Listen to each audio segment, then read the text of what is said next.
ഈശോ മിശിഹായിൽ ഏറ്റവും അധികം സ്നേഹിക്കപ്പെടുന്ന മാതാപിതാക്കളെ, സഹോദരി സഹോദരങ്ങളെ, 11-ാം നൂറ്റാണ്ടിലെ ടൂർസിലെ ബെരൻഗാരിയൂസിൻ്റെ പാഷണ്ഡതയ്ക്ക് എതിരായി പാശ്ചാത്യ രാജ്യത്ത് രൂപം കൊണ്ട് വളർച്ച പ്രാപിച്ചതാണ് ദിവ്യകാരുണ്യ ആരാധന. അദ്ദേഹം ദിവ്യകാരുണ്യത്തിലെ യേശു സാന്നിധ്യം വെറുമൊരു പ്രതീകം മാത്രമാണ് എന്ന് ആരോപിച്ചപ്പോൾ അതിനെതിരായി പരിശുദ്ധാത്മാവ് സഭയ്ക്ക് നൽകിയ വലിയ ഒരു കൃപയാണ്, അനുഗ്രഹമാണ് ദിവ്യകാരുണ്യ ആരാധന എന്ന വലിയ അനുഗ്രഹം അഥവാ കൃപ. പരിശുദ്ധ കുർബാനയ്ക്ക് പുറമെ ദിവ്യകാരുണ്യം എഴുന്നള്ളിച്ചു വെച്ചുള്ള ആരാധനയും മറ്റും സഭയുടെ പിൽക്കാല ജീവിതത്തിൻ്റെ കാലഘട്ടത്തിൻ്റെയൊക്കെ ഭാഗമായി സഭയിൽ സംഭവിച്ച ഒരു അത്ഭുതകരമായ യാഥാർത്ഥ്യമാണ്. സഭയും വിശുദ്ധ കുർബാനയും, ഇതിൽ ജോൺ പോൾ രണ്ടാമൻ മാർപ്പാപ്പ പറയുന്ന വാക്യങ്ങൾ വളരെ അർത്ഥവത്താണ്. വിശുദ്ധ കുർബാനയുടെ ആരാധന, പ്രത്യേകിച്ച് ദിവ്യകാരുണ്യത്തിൻ്റെ പരസ്യ പ്രതിഷ്ഠയും ദിവ്യകാരുണ്യ രൂപത്തിൽ സന്നിഹിതനായിരിക്കുന്ന ക്രിസ്തുവിന് മുൻപിലുള്ള ആരാധനാ പ്രാർത്ഥനയും പ്രോത്സാഹിപ്പിക്കുവാനും സ്വന്തം സാക്ഷ്യത്വത്തിലൂടെ ശക്തമാക്കുവാനും ഇടയന്മാർക്ക് ചുമതലയുണ്ട്. വിശുദ്ധ കുർബാനയുടെ ആരാധന, പ്രത്യേകിച്ച് ദിവ്യകാരുണ്യത്തിൻ്റെ പരസ്യ പ്രതിഷ്ഠയും ദിവ്യകാരുണ്യ രൂപത്തിൽ സന്നിഹിതനായിരിക്കുന്ന ക്രിസ്തുവിന് മുൻപിലുള്ള ആരാധനാ പ്രാർത്ഥനയും പ്രോത്സാഹിപ്പിക്കുവാനും സ്വന്തം സാക്ഷ്യത്വത്തിലൂടെ ശക്തമാക്കുവാനും ഇടയന്മാർക്ക് ചുമതലയുണ്ട്. ദിവ്യകാരുണ്യ രഹസ്യവും ആരാധനയും എന്ന ലേഖനത്തിൽ ജോൺ പോൾ രണ്ടാമൻ മാർപ്പാപ്പ ഇപ്രകാരം എഴുതുകയുണ്ടായി: സ്നേഹത്തിൻ്റെ കൂദാശയിൽ സന്നിഹിതനായിരിക്കുന്ന ക്രിസ്തുവിനോടുള്ള ആരാധന നമ്മൾ എങ്ങനെ പ്രകടമാക്കണം? വിശുദ്ധ കുർബാനയുടെ വാഴ്വിലൂടെ, വിശുദ്ധ കുർബാന പരസ്യമായി എഴുന്നള്ളിച്ചു വെച്ചുകൊണ്ടുള്ള ആരാധനയിലൂടെ, തിരുസാന്നിധ്യത്തിൻ്റെ മുൻപിലുള്ള വ്യക്തിപരമായ പ്രാർത്ഥനയിലൂടെ എങ്ങനെയൊക്കെ ആ സ്നേഹം പ്രകടമാക്കണമെന്ന് അദ്ദേഹം ആവശ്യപ്പെടുകയാണ്. വിശുദ്ധ ഫ്രാൻസിസ് അസീസി ഇപ്രകാരം പറയുന്നു: ഈ ഭൂമിയിൽ ദൈവത്തിൻ്റെ പരമോന്നത പുത്രനെ അവിടുത്തെ പരമപരിശുദ്ധ ശരീരത്തിലും രക്തത്തിലും കൂടിയല്ലാതെ എൻ്റെ കണ്ണുകൾ കൊണ്ട് കാണാൻ എനിക്ക് കഴിയാത്തതിനാലാണ് ദിവ്യകാരുണ്യം എന്നെ ഇത്രയധികം സ്വാധീനിക്കുന്നത്. പ്രിയപ്പെട്ടവരെ, പരിശുദ്ധ കുർബാനയുടെ അർത്ഥവും അതിൻ്റെ ആഴവും എത്രത്തോളം ശക്തമാണ് എന്ന് നമുക്ക് കുറേയൊക്കെ ബോധ്യമാണ്, അറിവുള്ളതാണ്. പരിശുദ്ധ കുർബാനയിലൂടെ നമ്മുടെ ജീവിതത്തിലേക്ക് കൃപയായി, അനുഗ്രഹമായി, സ്നേഹമായി, കാരുണ്യമായി കടന്നു വരുന്ന ദിവ്യകാരുണ്യനാഥനീശോ, അപ്പത്തിൽ വാഴുന്ന ദിവ്യകാരുണ്യനാഥനീശോ, നമ്മുടെ ഹൃദയത്തിലേക്ക് അപ്പത്തിൻ്റെ രൂപത്തിൽ കടന്നു വരുന്ന ദിവ്യകാരുണ്യനാഥനീശോ, ആ ദിവ്യകാരുണ്യനാഥൻ അരുളിക്കായിൽ അപ്പത്തിൻ്റെ രൂപത്തിൽ നമുക്ക് മുൻപിൽ കടന്നു വരുമ്പോൾ ദിവ്യകാരുണ്യനാഥൻ്റെ മുൻപിലായിരിക്കുന്നതും ആ സന്നിധാനത്തിൽ എപ്പോഴും ആയിരുന്ന് പ്രാർത്ഥനകൾ ഉരുവിടുന്നതും ആ സ്നേഹം ആസ്വദിക്കുന്നതും അനുഭവിക്കുന്നതും തീർച്ചയായും എത്രയോ ശ്രേഷ്ഠകരമായ ഒരു കാര്യമാണ്.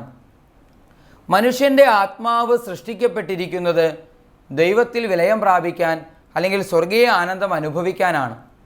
ഭൂമിയിലായിരിക്കുമ്പോൾ തീർച്ചയായും ശരീരത്തിൻ്റെ ഉള്ളിലായിരിക്കുന്ന ഈ ആത്മാവ്, ആത്മാവ് ശരീരത്തിൽ നിന്ന് വേർപെട്ട് ദൈവത്തിൽ ചെന്ന് ചേരാൻ, മരണത്തിന് ശേഷം സ്വർഗത്തിൽ പ്രവേശിക്കാൻ ആ കാലഘട്ടത്തോളം, അല്ലെങ്കിൽ ആ കാലയളവ് ആകുന്നതുവരെയും ആത്മാവ് വലിയ അസ്വസ്ഥമാണ്. അതുകൊണ്ടാണ് വിശുദ്ധ അഗസ്തീനോസ് ഇപ്രകാരം പറയുന്നത്: നിനക്കായി എന്നെ സൃഷ്ടിച്ച ദൈവമേ, നിന്നിൽ വിലയം പ്രാപിക്കുവോളം എൻ്റെ ആത്മാവ് അസ്വസ്ഥമാണ് എന്ന്. മനുഷ്യാത്മാവിൻ്റെ പരമലക്ഷ്യമായ ദൈവത്തിൽ ചെന്ന് ലയിക്കുവോളം നമ്മുടെ ആത്മാവ് ഈ ഭൂമിയിൽ എന്തെല്ലാം സന്തോഷങ്ങൾ അനുഭവിച്ചാലും, ഈ ഭൂമിയിൽ എന്തെല്ലാം സുഖങ്ങൾ ആസ്വദിച്ചാലും മനുഷ്യാത്മാവ് അസ്വസ്ഥമായിരിക്കും. കാരണം പരമമായ ലക്ഷ്യത്തിൽ എത്തിച്ചേരാനായിട്ട് സാധിക്കുന്നില്ല. പരമമായ ലക്ഷ്യത്തിൽ എത്തിച്ചേരാൻ തീർച്ചയായും ശരീരത്തിൽ നിന്ന് ആത്മാവ് വേർപെടണം. മറ്റൊരു വാക്യത്തിൽ പറഞ്ഞാൽ മരണം സംഭവിക്കണം. എന്നാൽ പ്രിയപ്പെട്ടവരെ, ഈ ഭൂമിയിലായിരിക്കുമ്പോൾ തന്നെ ആ ലക്ഷ്യം പൂർത്തീകരിക്കാൻ സാധിച്ചാൽ അതെത്രയോ ആനന്ദദായകമാണ്. അതെങ്ങനെ സാധിക്കും? അതിന് നമ്മെ സഹായിക്കുന്ന ഏറ്റവും പ്രധാനപ്പെട്ട ഘടകമാണ് പരിശുദ്ധ കുർബാനയുടെ മുൻപിലായിരിക്കുക എന്നുള്ളത്. ഓരോ ദിവസവും വിശുദ്ധ കുർബാനയിൽ പങ്കെടുത്ത് ദിവ്യകാരുണ്യനാഥനെ സ്വീകരിച്ച് ഹൃദയത്തിൻ്റെ ആഴങ്ങളിൽ ഈ ദിവ്യസ്നേഹം അനുഭവിച്ച് അനുദിന ജീവിതത്തിൽ ദിവ്യകാരുണ്യ പ്രദക്ഷിണമാണ് ഞാൻ നടത്തുന്നത് എന്നത് ഈ ബോധ്യത്തിൽ ആഴപ്പെടാൻ സാധിച്ചാൽ തീർച്ചയായും അതെത്രയോ ആനന്ദദായകമായ കാര്യമാണ്. സമയം കിട്ടുമ്പോഴൊക്കെ തിരുസക്രാരിക്ക് മുൻപിൽ സന്നിഹിതരായി തിരുസക്രാരിയോട് ചേർന്നൊരു ജീവിതം നയിക്കാൻ, ബലിപീഠത്തിൽ കെട്ടിയിടപ്പെട്ട ഒരു ജീവിതം നയിക്കാൻ, തിരുസക്രാരിയോട് കെട്ടിയിടപ്പെട്ട ഒരു ജീവിതം നയിക്കാൻ, ദേവാലയത്തോട് കെട്ടിയിടപ്പെട്ട ഒരു ജീവിതം നയിക്കാൻ സാധിച്ചാൽ തീർച്ചയായും ആത്മാവിൻ്റെ പരമമായ ആത്യന്തികമായ ലക്ഷ്യത്തെ ഭൂമിയിൽ വെച്ച് തന്നെ പൂർത്തീകരിക്കാനുള്ള വലിയ ഒരു കൃപയാണ്, അനുഗ്രഹമാണ്, അവസരമാണ് അതിലൂടെ നമുക്ക് കൈവരുന്നത്. ബിഷപ്പ് ഫുൾട്ടൻ ജേഷീൻ പറയുന്ന സുന്ദരമായ വാക്യം, തിരുസക്രാരിയോട് കെട്ടിയിടപ്പെടുമ്പോൾ മറ്റു മേച്ചിൽപ്പുറങ്ങൾ കണ്ടെത്താൻ മാത്രം കയറിന് നീളമുണ്ടാവുകയില്ല. തിരുസക്രാരിയോട് കെട്ടിയിടപ്പെടുമ്പോൾ മറ്റു മേച്ചിൽപ്പുറങ്ങൾ കണ്ടെത്താൻ മാത്രം കയറിന് നീളമുണ്ടാവുകയില്ല. ശരി പ്രിയപ്പെട്ടവരെ, നമുക്കറിയാം നമ്മുടെ നാട്ടിൻപുറങ്ങളിൽ പശുവിനെ മേയ്ക്കാൻ വേണ്ടി കൊണ്ടുപോകുമ്പോൾ കഴുത്തിൽ കെട്ടിയിട്ടിരിക്കുന്ന കയറിൻ്റെ മറ്റേയറ്റം ഒരു മരക്കുറ്റിയിൽ കെട്ടി തറയിൽ അതിങ്ങനെ തറച്ചു വയ്ക്കും, അല്ലെങ്കിൽ മണ്ണിൽ തറച്ചു വയ്ക്കും. പശു പുല്ല് കഴിച്ച് അല്ലെങ്കിൽ പുല്ല് തിന്നുകൊണ്ട് എന്തുമാത്രം യാത്ര ചെയ്യുന്നുവോ അത് എത്രമാത്രം ദൂരേക്ക് യാത്ര ചെയ്താലും ഈ മരക്കുറ്റിക്ക് ചുറ്റിലുമായി കയറിൻ്റെ നീളത്തിനനുസരിച്ച് മാത്രമേ സഞ്ചരിക്കാനായി പശുവിന് സാധിക്കൂ. എന്നതുപോലെ നമ്മുടെ ജീവിതങ്ങൾ തിരുസക്രാരിയോട് കെട്ടിയിടണം, വിശുദ്ധ കുർബാനയോട് കെട്ടിയിടണം. ബലിപീഠത്തിൽ, തിരുസക്രാരിയിൽ, അരുളിക്കായിൽ, ദേവാലയത്തിൽ കെട്ടിയിടപ്പെട്ട ഒരു ജീവിതമായിരിക്കണം ഒരു ക്രിസ്ത്യാനിയുടെ ജീവിതമെന്ന് അദ്ദേഹം പറഞ്ഞു വയ്ക്കുകയാണ്.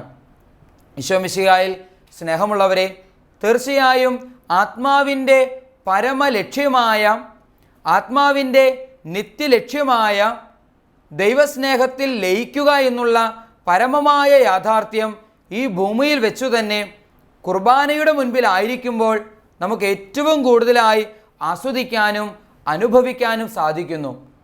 അതിനാൽ അനുദിന ജീവിതത്തിൽ വിശുദ്ധ കുർബാനയുടെ മുൻപിലായിരിക്കാൻ ധാരാളം സമയം അതിനായി കണ്ടെത്താനായിട്ട് നമുക്ക് പരിശ്രമിക്കാം. കാരണം അതിലൂടെയാണ് ആത്മാവ് തൃപ്തമാകുന്നത്. ശരിയായ ദൈവസ്നേഹം അനുഭവിച്ച് ദിവികാരുണ്യത്തിൻ്റെ മുൻപിലായിരിക്കാൻ നമുക്ക് സാധിച്ചാൽ അതാണ് ആത്മാവിനെ ശരിയാം വണ്ണം തൃപ്തിയിലേക്ക് നയിക്കുന്നത്.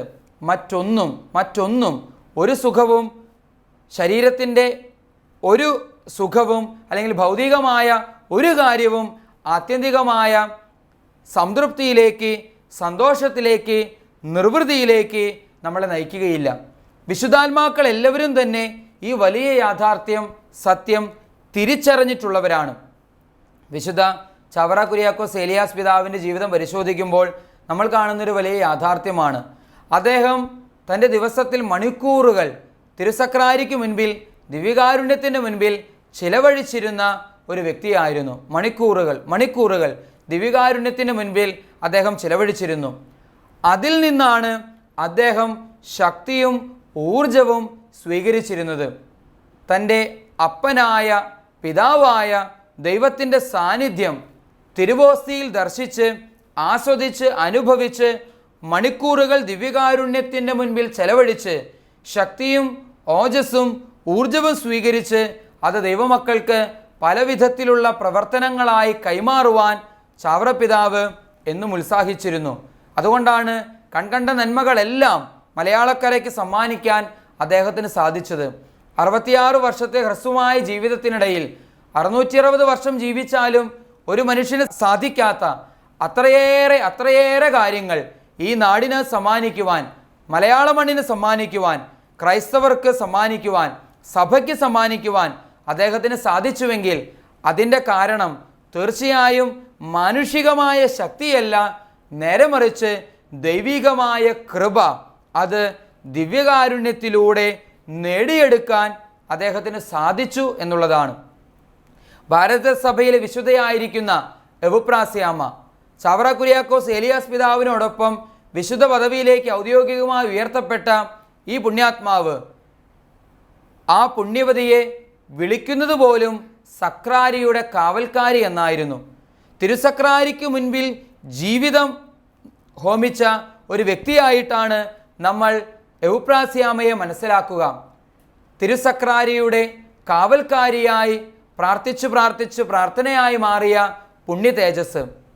മുഴുവൻ സമയവും തിരുസക്രാരിക്ക് മുൻപിൽ ചെലവഴിക്കാൻ സാധിച്ചാൽ അത്രത്തോളം സന്തോഷം അനുഭവിച്ചിരുന്ന പുണ്യാത്മാവ്. എല്ലാവരേക്കാളും മുൻപ് വിശുദ്ധ കുർബാനയ്ക്ക് അണയുന്നതിനും എല്ലാവരും പോയതിനു ശേഷം മാത്രം പള്ളിയിൽ നിന്ന് എഴുന്നേറ്റ് പോകുവാനും ആഗ്രഹിച്ചിരുന്ന പുണ്യാത്മാവ്.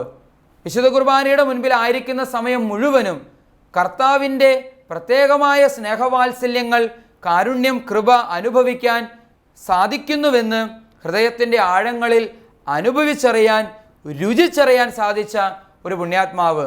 ചാവറപിതാവും എവുപ്രാസ്യാമയും അതുപോലെ തന്നെ വിശുദ്ധ അൽഫോൻസാമയാകട്ടെ, മറിയന്ത്രേസ്യയാകട്ടെ, വാഴ്ത്തപ്പെട്ട കുഞ്ഞച്ചനാകട്ടെ, ദേവദാസനായിരിക്കുന്ന കനീസിയസ് പിതാവാകട്ടെ, വിധേയത്തിലച്ഛനാകട്ടെ, ഭാരതസഭയിലെ ഏത് വിശുദ്ധാത്മാക്കളുടെയും പുണ്യാത്മാക്കളുടെയും ധന്യരുടെയും ദേവദാസരുടെയും വാഴ്ത്തപ്പെട്ടവരുടെയും ജീവിതമെടുത്ത് പരിശോധിച്ചാലും, ലോക കത്തോലിക്ക സഭയിലെ ഏതെല്ലാം വിശുദ്ധാത്മാക്കളുടെ ജീവിതമെടുത്ത് പരിശോധിച്ചാലും, ലോകത്തുള്ള ഏത് പുണ്യാത്മാക്കളുടെ ജീവിതമെടുത്ത് പരിശോധിച്ചാലും അവരുടെയെല്ലാം ജീവിതത്തിൻ്റെ ഓജസ്സും തേജസ്സും ശക്തി സ്രോതസ്സുമൊക്കെ തീർച്ചയായും വിശുദ്ധ കുർബാനയായിരുന്നു. വിശുദ്ധ കുർബാനയായിരുന്നു, ദിവ്യകാരുണ്യമായിരുന്നു. ദിവ്യകാരുണ്യത്തിൻ്റെ മുൻപിൽ, തിരുസക്രാരിക്ക് മുൻപിൽ, അരുളിക്കായ്ക്ക് മുൻപിൽ, ബലിപീഠത്തിനു മുൻപിൽ, ദേവാലയത്തിനുള്ളിൽ മണിക്കൂറുകൾ ചെലവഴിക്കുന്ന ഒരു ശീലം വളർത്തിയെടുക്കാൻ നമുക്ക് സാധിച്ചാൽ ഹൃദയത്തിൽ, ആത്മാവിൽ, ശരീരത്തിൽ, ബുദ്ധിയിൽ, ചിന്തയിൽ അതെത്രയോ വലിയ ഉണർവായി, ശക്തിയായി, കൃപയായി മാറുന്നു. മറ്റെല്ലാറ്റിലും ഉപരിയായി ആത്മാവ് കൂടുതൽ കൂടുതൽ സംതൃപ്തിയിലേക്കും സമാധാനത്തിലേക്കും കടന്നു വരികയും ചെയ്യുന്ന വലിയ അനുഭവമാണ് അതിലൂടെ സമ്മാനിക്കപ്പെടുക. പ്രിയപ്പെട്ടവരെ, ഓരോരോ വിശുദ്ധാത്മാക്കളുടെ ജീവിതങ്ങൾ നമുക്ക് പരിശോധിക്കാം.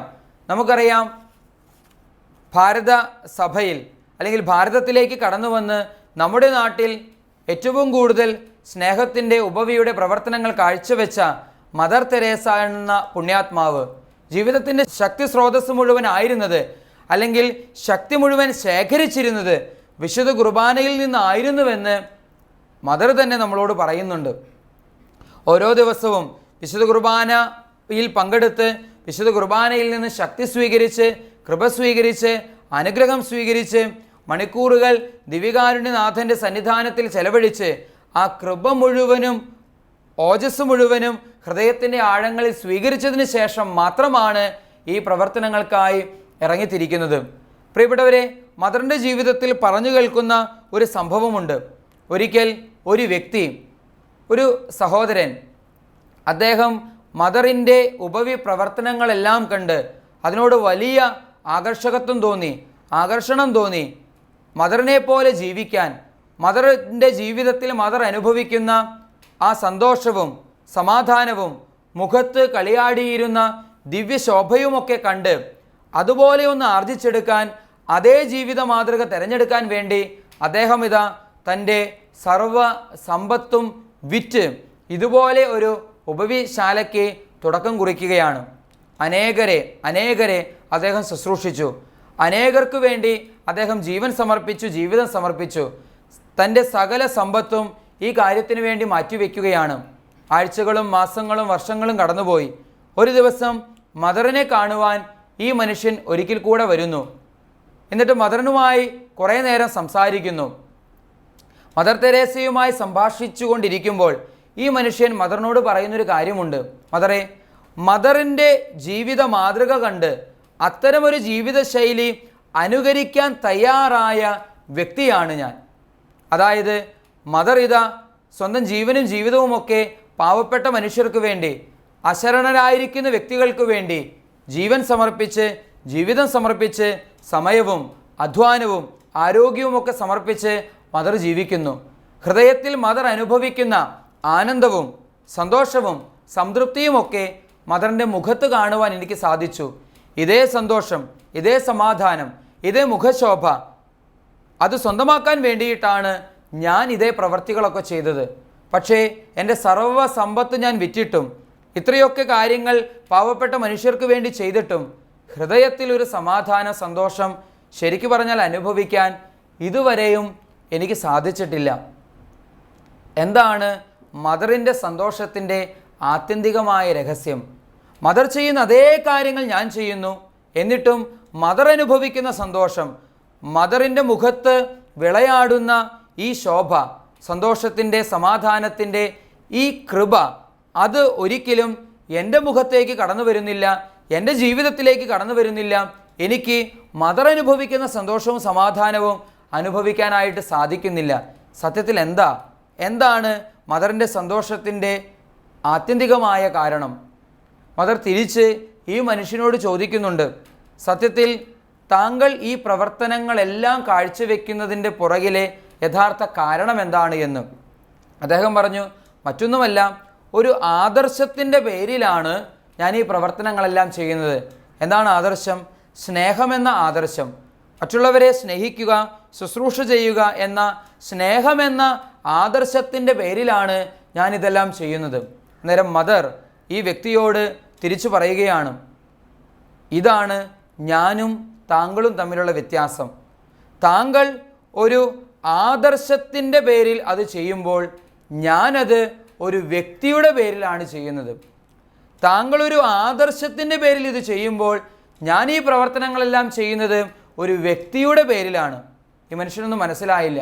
മദർ പറഞ്ഞു, ക്രിസ്തുവിനെ പ്രതിയാണ് ഞാനിതെല്ലാം ചെയ്യുന്നത്.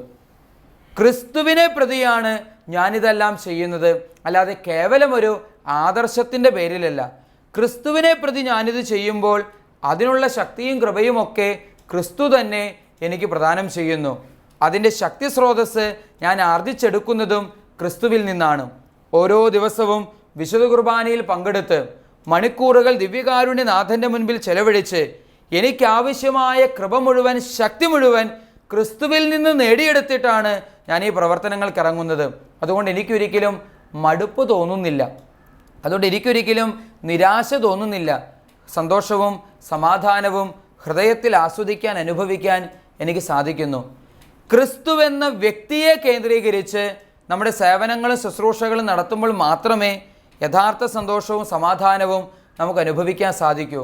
ക്രിസ്തുവെന്ന വ്യക്തിയെ കേന്ദ്രീകരിച്ചാണ് നിന്റെ ജീവിതത്തിലെ പ്രവർത്തനങ്ങളും ശുശ്രൂഷകളും നീ ചെയ്യുന്നത് എങ്കിൽ തീർച്ചയായും നീ അത് ആർജിച്ചെടുക്കേണ്ടത് ദിവ്യകാരുണ്യത്തിൽ നിന്നാണ്, പരിശുദ്ധ കുർബാനയിൽ നിന്നാണ്.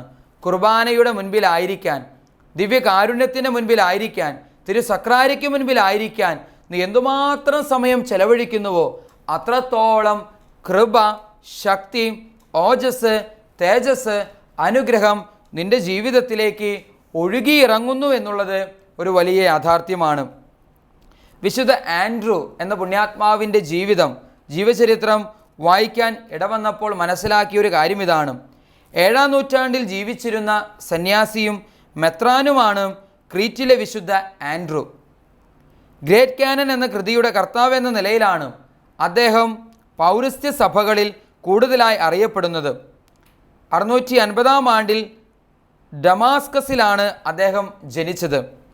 7 വയസ്സുവരെ ഒന്നും സംസാരിച്ചിരുന്നില്ല ഈ പുണ്യാത്മാവ്. മറ്റൊരു വാക്കിൽ പറഞ്ഞാൽ അദ്ദേഹം ഊമനായിരുന്നു. ദിവ്യകാരുണ്യ സ്വീകരണത്തിലൂടെയാണ് അദ്ദേഹത്തിന് സംസാരശേഷി ലഭിച്ചത്. അതോടുകൂടെ അദ്ദേഹം ദിവ്യകാരുണ്യത്തിൻ്റെ ഭക്തനും പ്രേക്ഷിതനും പ്രവാചകനും പ്രചാരകനുമായി മാറുന്ന കാഴ്ചയാണ് തുടർന്നങ്ങോട്ട് നമുക്ക് കാണാനായിട്ട് സാധിക്കുക. വിശുദ്ധ ഫൗസ്റ്റീന ഇപ്രകാരം പറയുന്നത്, വിശുദ്ധ ഫൗസ്റ്റീന പുണ്യവതിയുടെ ജീവചരിത്ര പുസ്തകത്തിൽ നമുക്ക് വായിക്കാൻ സാധിക്കും. ഒരുക്കത്തോടെയുള്ള വിശുദ്ധ കുർബാന സ്വീകരണം വഴിയായി ലോകത്തിലുള്ള എല്ലാവർക്കും നിത്യജീവനിലേക്ക് കടന്നു വരുവാനായിട്ട് സാധിക്കും. ദിവ്യകാരുണ്യത്തിലൂടെ ദൈവപിതാവ് ചൊരിഞ്ഞുകൊണ്ടിരിക്കുന്ന അനുഗ്രഹങ്ങളുടെ ശക്തിയിൽ വിശ്വസിച്ചുകൊണ്ട് വിശുദ്ധ കുർബാനയിൽ പങ്കെടുത്ത് വിശുദ്ധ കുർബാന സ്വീകരണം നടത്തുന്നത് വഴിയല്ലാതെ മറ്റൊരു വിധത്തിലും ലോകത്തിന് യഥാർത്ഥ സമാധാനം കണ്ടെത്തുക സാധ്യമല്ല. യഥാർത്ഥ സമാധാനം കണ്ടെത്താൻ വിശുദ്ധ കുർബാനയുടെ മുൻപിലായിരിക്കേണ്ടത്, വിശുദ്ധ കുർബാന സ്വീകരിക്കേണ്ടത് തീർച്ചയായും ഏറ്റവും അത്യന്താപേക്ഷിതമായ കാര്യമാണ്. പ്രിയപ്പെട്ടവരെ, അനുഗ്രഹത്തിൻ്റെ കലവറയായ വിശുദ്ധ കുർബാന ഓരോ ദിവസവും നമ്മുടെ ഇടവക ദേവാലയത്തിൽ നടക്കുന്നു. ഇടവക ദേവാലയത്തിലെ ബലിപീഠത്തിൽ നടക്കുന്നു. അപ്പമെടുത്ത് വാഴ്ത്തി വിഭജിച്ച് ഈശോ തന്നെയാണ് നമുക്ക് ഓരോരുത്തർക്കും ദിവ്യകാരുണ്യം നൽകുന്നത്. അനുദിനം നമ്മുടെ ഓരോരുത്തരുടെയും ഇടവക ദേവാലയത്തിൽ നടക്കുന്ന വിശുദ്ധ കുർബാന എന്ന അനുഗ്രഹത്തിൻ്റെ കലവറ സ്വീകരിക്കാൻ ആർത്തിയോടുകൂടെ തന്നെ നമുക്ക് തയ്യാറാകാം. ഓരോ ദിവസവും ബലിപീഠത്തിൻ്റെ മുൻപിൽ അണയാൻ, വിശുദ്ധ കുർബാനയിൽ അണയാൻ ഏറ്റവും സ്നേഹത്തോടും ഭക്തിയോടും വിശ്വാസ തീക്ഷ്ണതയോടും കൂടെ അതിൽ പങ്കെടുക്കാൻ നമുക്ക് സാധിക്കട്ടെ.